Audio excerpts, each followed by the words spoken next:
Асыл чарба долбоору 4 түлүк малдын өзгөчө породаларын таанытууну улантат. Бул жолку чыгарылышыбызда уй баласынын дагы бир Герефорд деп аталган өзгөчө породасы тууралуу сөз кылабыз. Чыгарылышты даярдоо үчүн Чүй облусунун Москва районундагы Беловодское айыл аймагына келдик.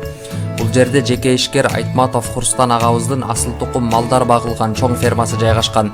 Тилекке каршы биз келген убакта Хурстан агабыз фермада болбогондугуна байланыштуу өзү менен маек курууга мүмкүнчүлүгүбүз болбоду. А бирок асыл тукум Герефорд уйлары тууралуу маалыматтарды бизге бул чоң чарбада эмгектенген Исабеков Жанат байкебиз айтып берди.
Бул ферма Айтматов Хурстан деген байкеники. Бул жерде асыл тукум уйлар багылат, койлор багылат. Ушу могу уйлар жаңы келди. Россиядан келди, Новосибирскийден келди. 127 баш келди. 70 бука, 26 сааной, калганы кунажындар келди. Булар эт багытында уйлар экен. Булардын өзгөчөлүгү биздин уйлардан жогошураак, мындай көлөмдүүрөөк. Бизге Россиядан 10 күн жол жүрдү, 10 күндө келди.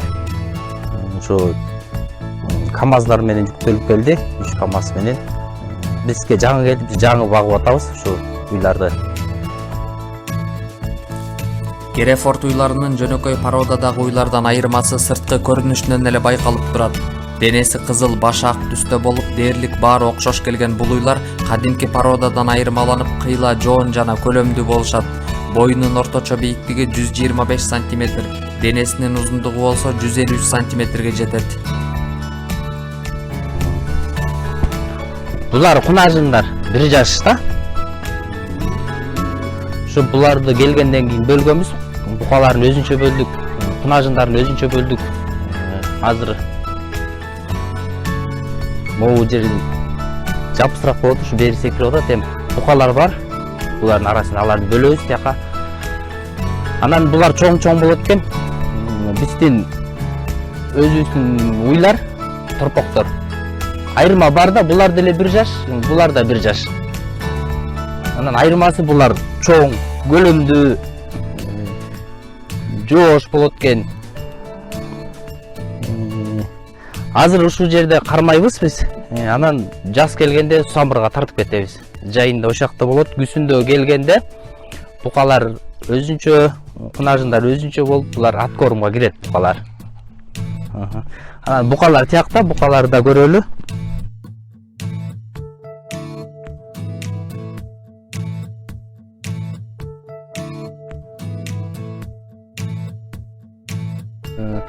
Şu булар букалар, булар деле 1 жаш.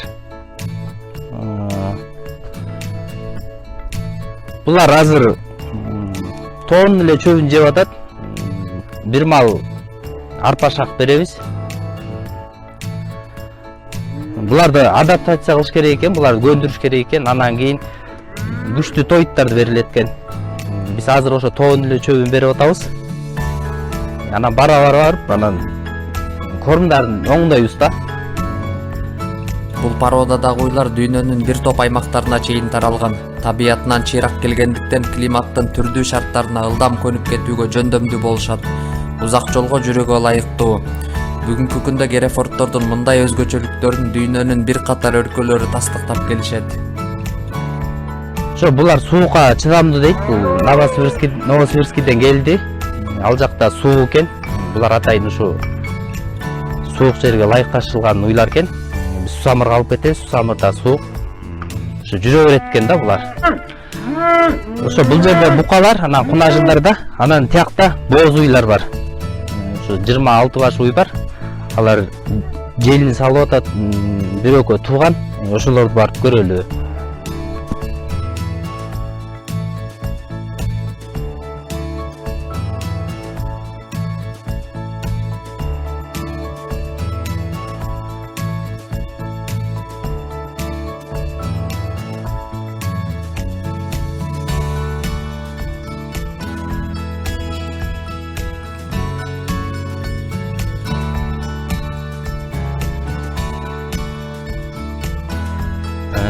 Мына булар да, ушулар саан уйлар.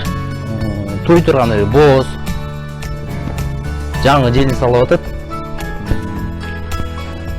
Анан булар жоош болуп экен, биз могу жерге 26 баш камап койдук.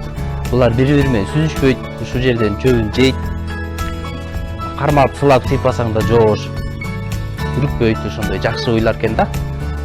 Көлөмү да жакшы, көрүнүшү да жакшы да. Биз уйларды ар бирөөнү байлайбыз бирден. Сүзүшөт, бирөө бошонуп кетсе баарын сүзөт. А буларда андай жок экен. Кой берип коебуз, могу жерде 26 баш бар. Бири-бири менен сүзүшпөйт.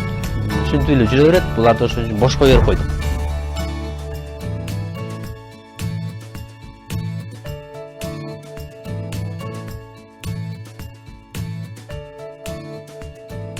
Герефорд породасындагы уйлардын негизги артыкчылыгы көп өлчөмдө эт бергендигинде. Бул породадагы уйлардын тирүү салмагы 650-850 килограмм болот. Ал эми букаларыныкы 900-1350 килограммга чейин барат. Эт багытында багылгандыктан уйлардын сүт берүүсү 10-15 литрдин гана тегерегинде болот. Музоолору 28-33 килограмм салмакта туулуп, тың чыйрак болушат. Ушул могу биздин торпогубуз 1 жаш могу. 1 жаш торпок. Караңыз, ал эми бул дагы биякта турган, бул да 1 жаш экен. Эми экөөнү салыштырып көргөндө бул бир топ эсе эле чоң да.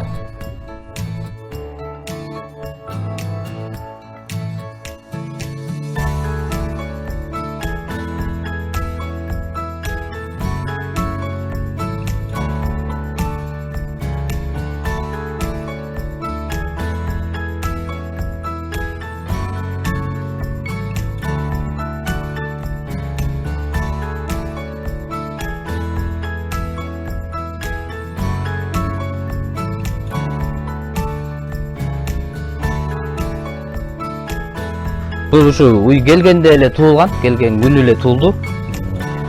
Ушу алдына саман салып, ушу кургактап, ушу жерге багып атабыз. Ушу тууганын ушуну бөлүп, ар кайсы клеткалар бар, ошолорго багабыз да. Жоош да жакшы. Музоосу дагы жакшы болот экен, тың болот экен музоосу. Бою мындай кичирээк болот экен, анан бирок эме да мындай жоонураак ушундай болот экен да, ушу жакшы болот экен.